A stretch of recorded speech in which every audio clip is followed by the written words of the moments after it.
So welcome back nga pala guys, tagal nating hindi nakapag-upload. So ito ay bago yung SG natin, ayan. 110 cm inverted sets. At itatry natin, tinry natin siya. Half day dive, tapos kinaumagahan half day dive din. So dalawang session. So guys, abangan nyo na lang kung ano yung mga gaganapan.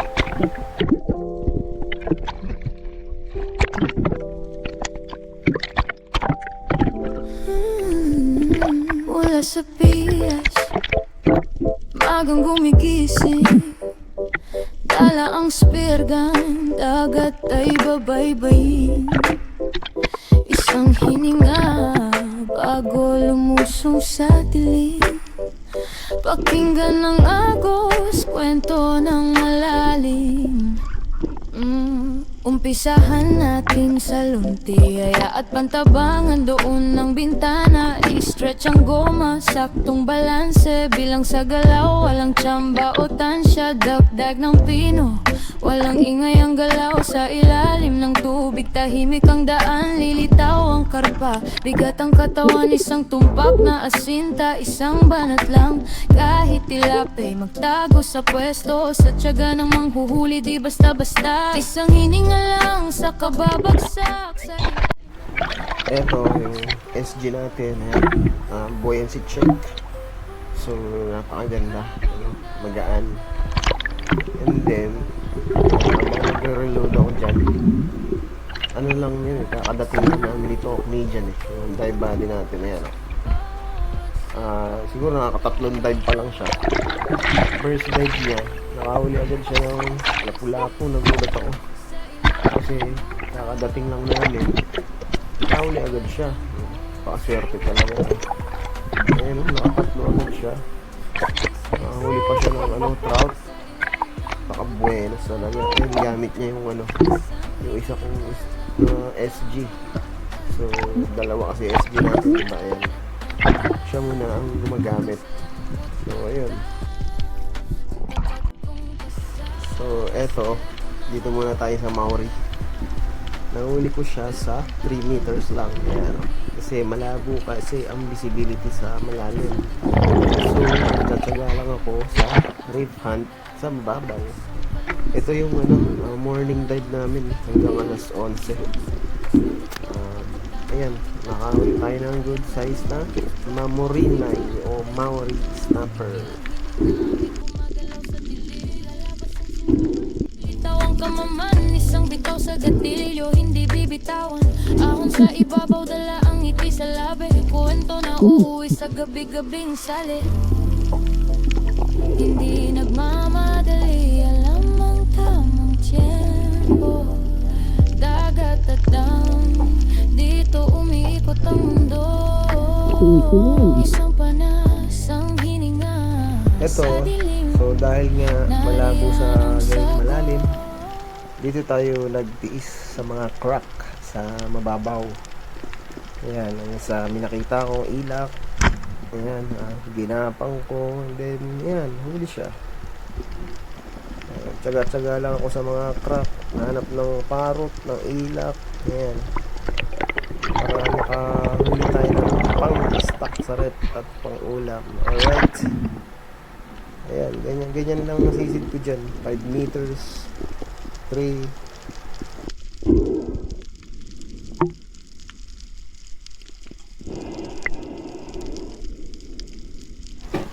Tapos ito pa yung isang huli kong ilak na nahuli din natin sa crack. Ayan, medyo good size siya, kalahating kilo siguro. So ayan, reef hunt pa din tayo dito sa mababaw.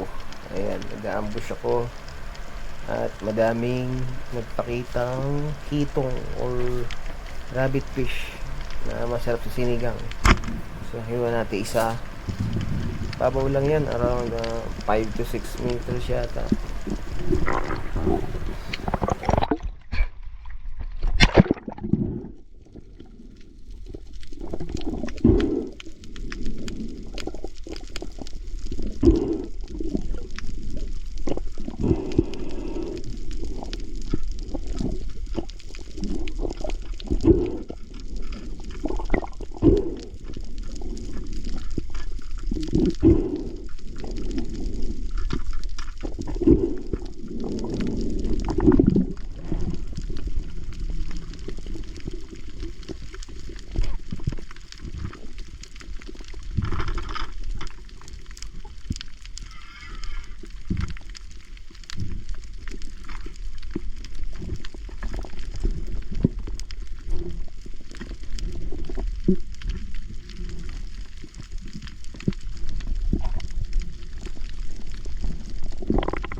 Itong triggerfish naman o pakol, inambush ko around 8 to 9 meters siguro. Dalawa yan sila. Ayan, natira ko naman. Kahit long shot, nakuha pa dun.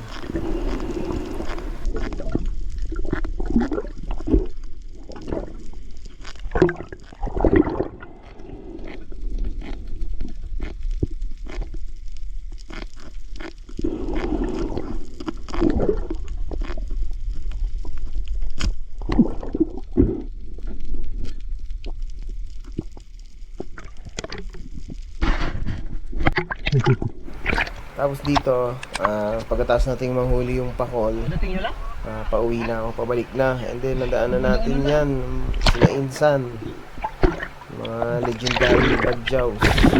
Malalakas yan sila. Nag-ano sila, nag-rip hunt din sa mababaw. Yan. Yung konting, ano lang, jammingan lang. Yan.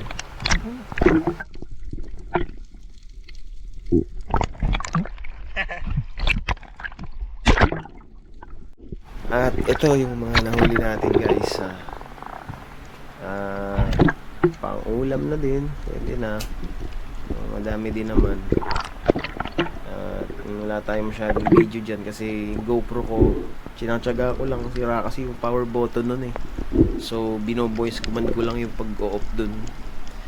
Ayan, pahuli naman tayo, pang sigang, pang ihaw, diba? Madami na din yan. Ano yan? Unang try ng SG ko. Alright.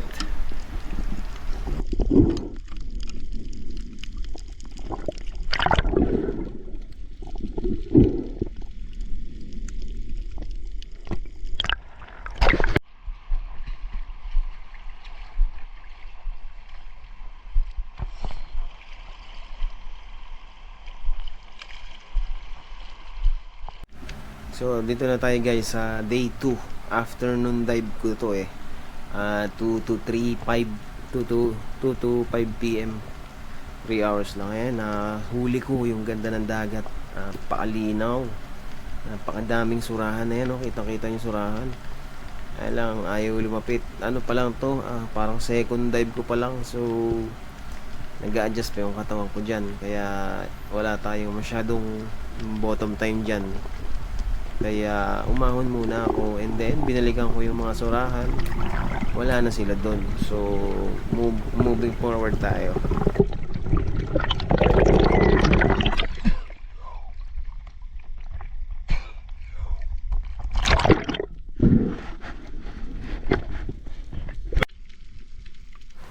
Dito may inaambush akong ilak eh, pero ayaw lumabas sa lungga.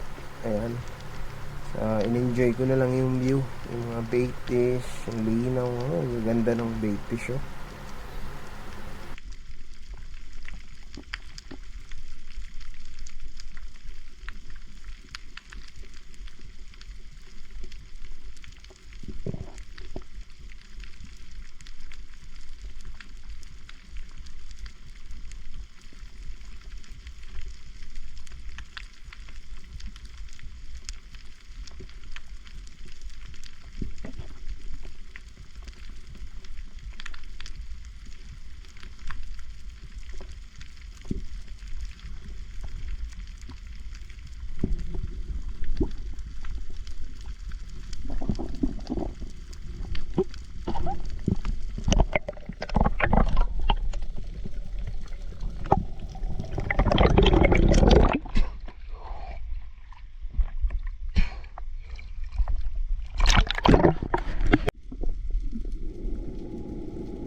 Tapos dito sa dive na to, dito yata yun may nakita akong ano, Maori malaki.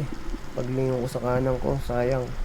Yung tinututukan ko na, daan-daan naman umalis. So ngayon, binalikan ko pa dyan. Tinry ko kung baka andyan pa. Fish call lang kung yan, lilitaw siya. So wala naman. So move forward tayo.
Dito habang nasa surface ako, nakita ko isang grupo ng mga batfish or yung GT kung tawagin nila, giant toblerone. So binaba ko, testing kung lalapit, fish call. Ayan, pero di naman sila lumapit dyan. Ayun, dami. Ngayon may nakita akong isa sa may gilid ng bato. So, ayun, natira natin.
At eto na nga, pagkatapos nating mahuli yung batfish, nakita ko tong bato na to, and then may talakitok sa baba.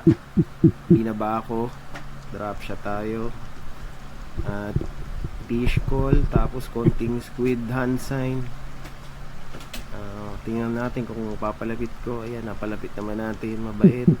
Ayan, dahan-dahan, i-headshot ko sana siya dyan eh, kaya lang malikot siya, and then nung paalis na siya, ayun, sa spine na lang natin siya natira.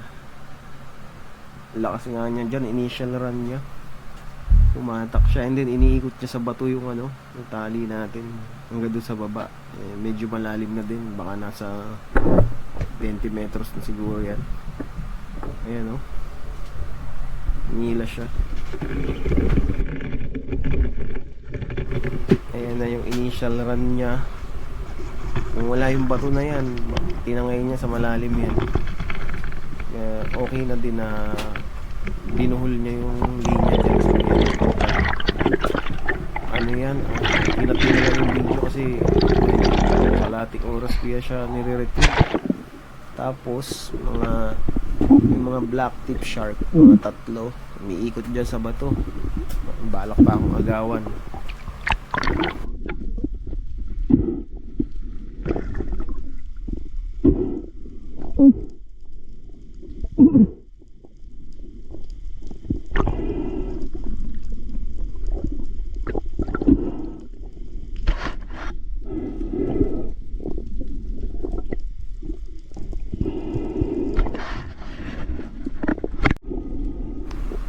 Ito yung first try natin, first attempt sa pag-recover hanggang doon sa sahig kasi malalim din. Sobrang linaw, kita mo, akala mo mababaw, pero pag ikaw yung nag-drop dyan, matagal-tagal din binababa. At isa pa, solo dive lang ako niyan, Kaya medyo alangan ako dumiretso dun sa sahig. Kasi medyo malalim na nga din. And then solo dive lang tayo. Delikado, safety first muna. Ang ginawa ko dito ay kinuha ko muna yung unang buhol dun sa kaliwa. And then hinila-hila ko na lang siya. Ayun, natanggal naman, nahila ko naman siya. Hindi ko na siya kinukuha dun sa may pinakasahig na yan. Kasi malalim din talaga eh. Sa tansya ko nasa 20 na yan. Eh hindi naman tayo pa 20 meter diver. Hindi pa ako masyadong solo dive pa tayo, kaya nag-aalangan ako. Medyo kabado ba.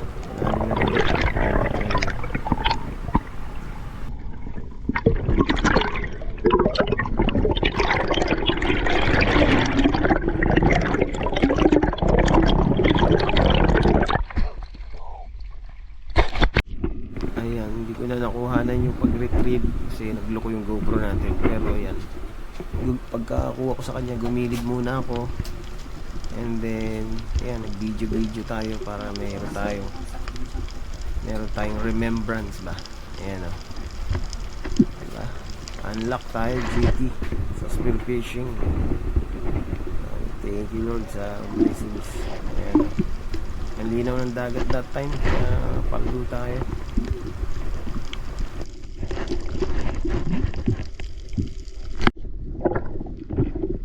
Oops, commercial muna yan, yung turtle.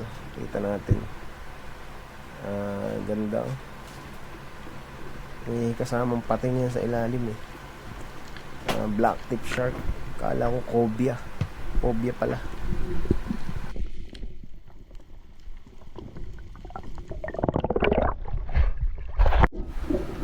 Tapos ito yung isang rare catch natin. Unlock. Kwento ko lang story time. Abang sa surface ako, nakita ko siya sa ilalim na lalangoy-langoy. So, dinrap shot ko. Kala ko naman, low bat na yung GoPro ko. Pero pala sayang, hindi ko nakuha na yung pagtira. Ganda sana natira natin. Medyo mababa na yung patama. Long shot din. So, yun nga, pagka-drop shot ko, so dahan-dahan tayo, tahimik lang, and then triple tayo. Medyo malalim din. And then nakatutok na ako sa kanya. Tapos paliko-liko lang siya, dahan-dahan din yung galaw niya. And then napapasibat na siya, saan ako siya binira. Akala ko nga hindi tumagos yung shop dyan, pero nung dahan-dahan inaangat ko, lumabas naman pala. Ayan, naka-unlock tayo ng Buffalo Emperor. Napakasarap, grabe. Busog pa nga ako ngayon actually. Yan yung kinain, ulam namin. First time natin matikman. Napakasarap na isda. Ang gandang isda, rare catch. Yan. Kaya diyan ko na-appreciate yung spot ko na maganda pala. Pag sobrang linaw. And then marami din pating, buti black tip shark. Ayan, na-enjoy ko lang. Nakita nyo naman, ang ganda ng panahon. Perfect timing ba? Huli natin.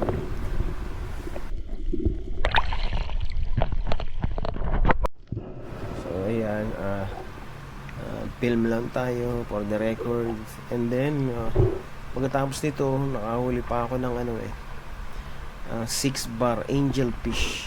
Hindi na natin nakunan kasi patay na yung GoPro. Isang tira ko, dalawa sila tinamaan, 1 kilo isa, kaya malaki na din. Masarap na isda din naman, pinirito ko, pinulutan namin, masarap siya. Ayan, enjoy lang natin, bleed natin, brain natin, tapos i-bleed para sa riwa. Lambot ng ulo niya, napakasarap sinigang. Shoutout kay Tito Ray Paldo, sa kanya napunta yung gawing ulo na yan, kalahati. Ayan, kita nyo, napakalinaw ng dagat. Nasa gawing malalim ako, kita pa yung ilalim. Ayan, kaya ang daming pating kasi dugo. Tapos kwento ko pa pala, nakatira pa ako ng dyan, Maori at saka Rainbow Runner. Kaya lang parehas na bigtas yung laman, sayang. So ayan guys, ito yung huli natin. Ayan, 1 kg yung isa nung angel fish. Kung hindi nakawala yung dalawa, paldo tayo. Salamat guys, sa susunod na episode ulit.